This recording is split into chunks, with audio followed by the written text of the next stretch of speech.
So in this lesson, we're going to start learning about Firestore rules, so we can get rid of this pesky arrow here.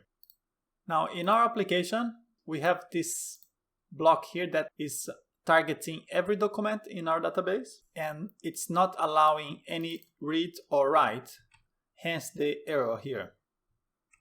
So to fix that, we can start to create our own rules. So we want to allow people to be able to get this information. This outer block, it matches our database, and inside we can create our rules. So here we can do a match users, and this it's gonna target this collection.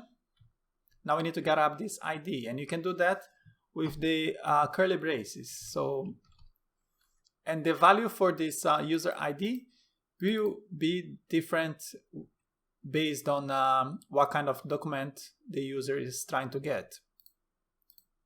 So inside we have two types of rules, the read and the write.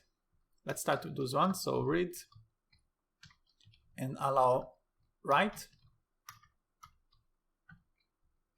Now we want people, our users, to be able to read the documents without before they authenticate. So just use any public user. That means any person can come and see our application. So now for the write, especially for the user document, you don't want anyone to allow anyone to be updating it. So we can do if the request is an object that comes from the Cloud Firestore, and this allows to access whichever user is authenticated at the moment. So we can use this to grab the authenticated user, and then we can just compare it to this ID in here. So if the authenticated user has this ID, means that he's the owner and he can edit. So this user will be able to do anything on this path in our database. But now there are a few more ways of setting up this allow read and write. Read and write is kind of a shortcut for allow get and allow list. So here the get, you allow someone to get only one document at a time, and list, well, it's gonna be able to list all the documents in that collection. But here's the thing, we could allow people to check one document at a time, but if you don't want people, like for example, to be scraping your website for data, you can avoid people to list documents from your database. So you could actually do something like, so if the user is not authenticated, like with no, so what this basically will do, you check if there is an authenticated user, and if he is authenticated, he can list.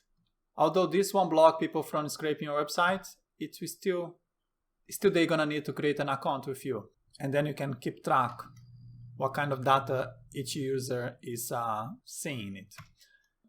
This is the same as if you add if true. So I'm going to remove this one and leave this two over here. So get and list, you can use the read. And for the write, you have allow create, allow update, and allow delete. So these three, it's the same as if you're doing the write. So if you do the write, it's going to allow people to create, update, and delete. So here's our use case for this create, update, and delete if you want to split them up. So you could allow anyone to create, let's say a blog post, anyone could create a blog post, but then you want to be role-based and only allow editors. The user role equals editor, for example. And to delete,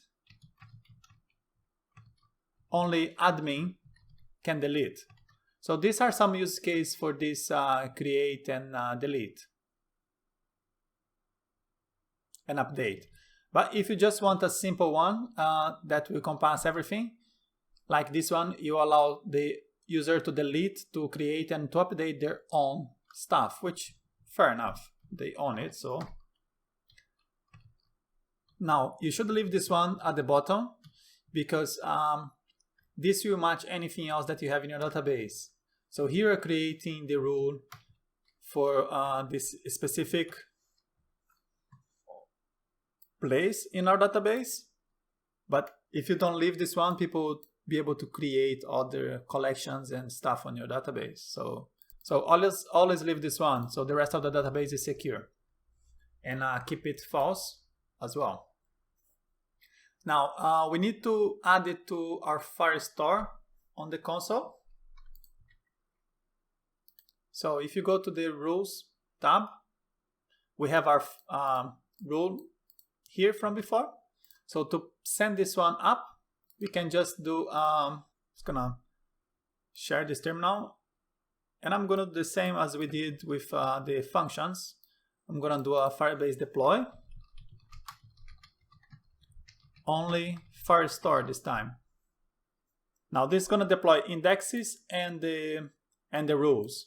Indexes we'll see later, but if you go back to the tabs rule and you reload,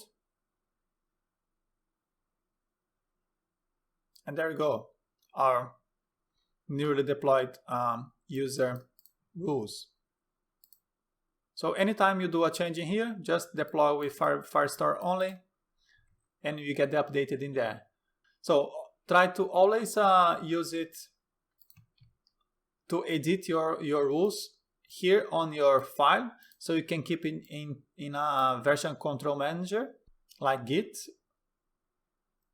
and you're gonna have a copy of it. Otherwise, you're gonna have to come here. If you create in here, you're gonna have to copy it and then paste it over there, which is like quite annoying.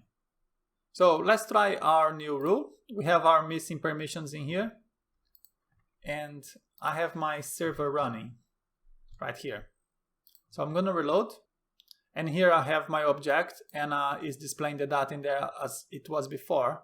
But before it was from the Firebase user object, and now it's from this object, which is ours, from our own database, with the role and our member scenes that we added before on the function. So like this, we have our users, and our rule is working. You can test it with the simulator over here. Here we get the simulation type, and you can add the path to the database. So first, let's try to get the item without being authenticated. So now we want to go to users, and here we need to pass a document. So we can grab this ID in here. It's gonna paste it there. So we're trying to reach this user. If you run, there you go. Here we get the first one that was listed, and we will allow get. But if I try to create or update, let's try update. You run.